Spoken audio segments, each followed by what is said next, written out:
koľko vás tu je. A vy ste z ktorej hrušky spadli? Či? Hádam z čerešne alebo z višne? Hej, ty kamoško, a ty si odkiaľ? Z materskej škôl. A počo ste sem prišli? Na divadlo. Presne tak, s tebou vody. Milé deti, tak vás teda vítam, ale naša rozprávka sa môže začať iba vtedy, ak jej poriadne zatlísť. Kde bolo, tam bolo. Bolo raz jedno mesto, v ktorom bývali kratulkovia. Jedni kratulkovia sa volali Fafrni a iní Fafrnky.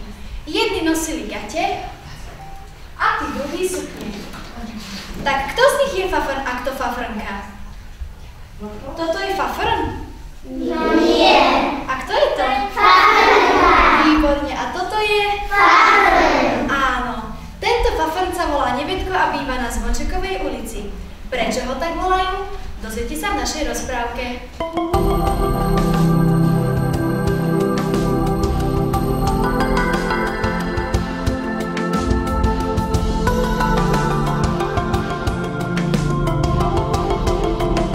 Dobrý deň, Ujo Balalajka. Dobrý deň aj tebe, Nevedko. Kde sa tu berieš? Prišiel som sa spýtať, či by ste ma nenaučili hrať na klavíri. Na klavíri? Ale čo by nie? A cvičiť budeš mať kde? Máte doma klavír? Máme. Veď preto chcem hrať na klavíri. Radšej by som sa učil hrať na nervy. Ale doma mi už všetci hovoria, že na mňa nervy nemajú. Takže by som nemal ich cvičiť. Nevedko, toto je vážna vec. Nerob si zo mňa žarty. Poď za mnou. Vysvetlím ti, čo budeš doma cvičiť. Ujo Balalajka vysvetlil Nevedkovi noty a nakázal mu, aby sa ich doma naučil.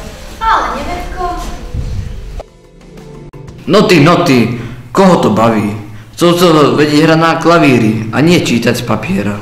Ale myslím, že Ujo Balalajka padne na zadok, keď prídem zajtra do školy a budem vedieť hrať.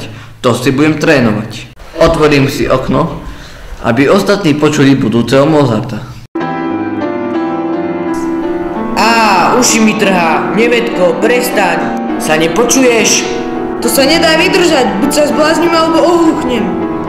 Nevedko, čo si na hlavu? Prestaň. Prečo by som bol na hlavu? Hráš, ako keby si mačku za chvost ťahal. Hej brat, to akože moja hra sa ti nepáči? Nepáči. Asi máš niečo s ušami. Hanu Montánu by z teba vystrelil, ale už aj prestaň. Potrebujem cvičiť, aby som zajtra prekvapil Uja Balalajku. Tak si ten klavír odvez do poľa, kde ťa nikto nebude počuť. A Uja Balalajku radšej zajtra neprekvapuj, aby mu z teba vlasy nevypadali. Nevedko bol troška, ale fakt len troška samolúbý. To znamená, že si myslel, že je najmudrejší, najkrajší, najšikovnejší. No proste naj. A od ostatných chcel, aby si to o ňom mysleli tiež. No a keď ostatní nechceli počúvať jeho hru na klavíri, rozhodol sa, že hrať nebude. Ale predsa len chcel, aby ho ostatní obdivovali. Tak si zmyslel, že sa stane svetoznámym maliarom. Večer sa potichu a nenápadne vkradol do umeleckej školy. Chcel totiž do rána namalovať niekoľko portrétov. Portrét je obraz, na ktorom je nakreslený nejaký človek alebo postava. A tieto portréty chcel potom vystavovať na vernisáži.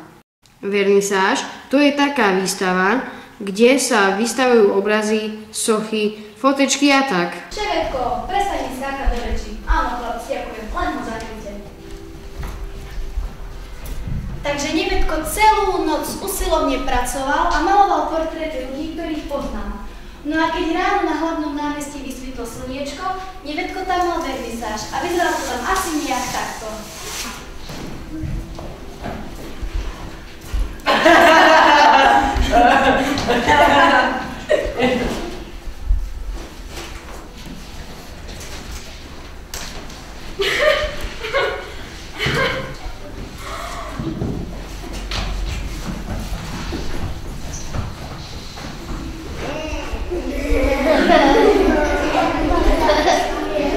Myslím, že vám nemusím hovoriť, akí boli všetci na Nevedka nahnevaní.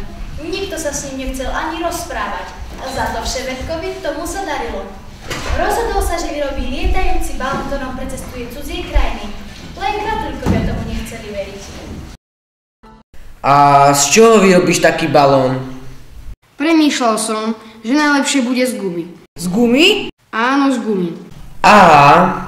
A kde tú gumu vezmeš? Čo si ju z gati vyťahneš? Rastú také zvláštne stromy, keď do nich zarežeme nožíkom, začne z nich vytekať šťava, ktorá potom zhustne a zmení sa na gumu. Ty, to je bomba! A my potom lezieme do balóna a poletíme? Nevlezieme. Vyrobíme si kôš, do ktorého všetci nastúpime a tak kôš pripevníme k balónu. A keď sa balón vznesie a poletí, my v koši poletíme s ním. Ty, a vie guma lietať? Guma? Lietať? To sa vie, že nevie. Ako ju teda dostaneš do vzduchu? Balón napustíme teplým vzduchom. Teplý vzduch chce ísť vždy hore a nezastaví ho ani balón z gumy. Teplý vzduch zdvihne gumený balón aj s nami. Asi tomu neuvidíte, ale ten balón fakt letel. Zamka do uši.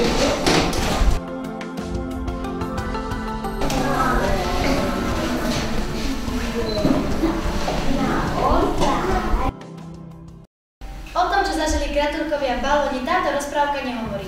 Ale ak vás to zaujíma, môžeme sem Ševetka zavolať a opýtať sa ho na to. Čo vy na to? Zavoláme ho? Áno! Tak ho zavolajme.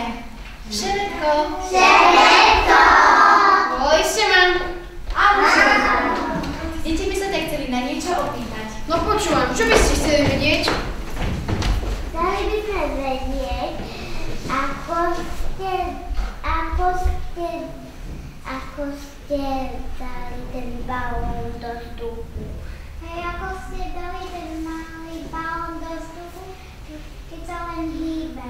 My sme ho dali tak do vzduchu, že sme ho naplnili teplým vzduchom. Ešte chcete niečo vedieť? Áno. Čo napríklad? Z čoho ste to urobili? My sme ho urobili z gumy. Z gumy? A čo ste tam jedli? No, ja mám rád pizzu, tak ja som si nabalil pizzu a ostatní si zobrali, čo chceli, napríklad sladkosti a tak ďalej. A ako ste pristáli? No, ja som vyskočil s padákom a tí inteligenti tam postali a nakoniec aj havarovali.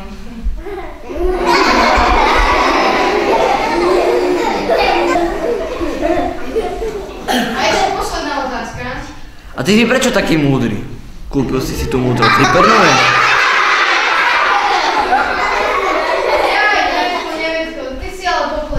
Že Flipernové, to už aj školkári vedia, čo musí človek urobiť, aby bol múdry. Vy ste tu tuším školkári. Áno. Poradte Nevetkovi, kam má ísť, aby bol aj on múdry ako Vševetko. Do cirkusu.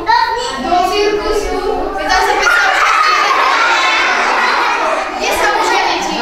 Do školy. V škole? Nevetko, pôjdeš do školy? Pôjdem. Určite pôjdem. Nech sa pýtať, či vás zoberú. Ahojte. No a práve teraz sa naša rozprávka skončila. My vám ďakujeme, že ste nás pozorne počúvali a za odmenu vám dáme taký malý sladký darček.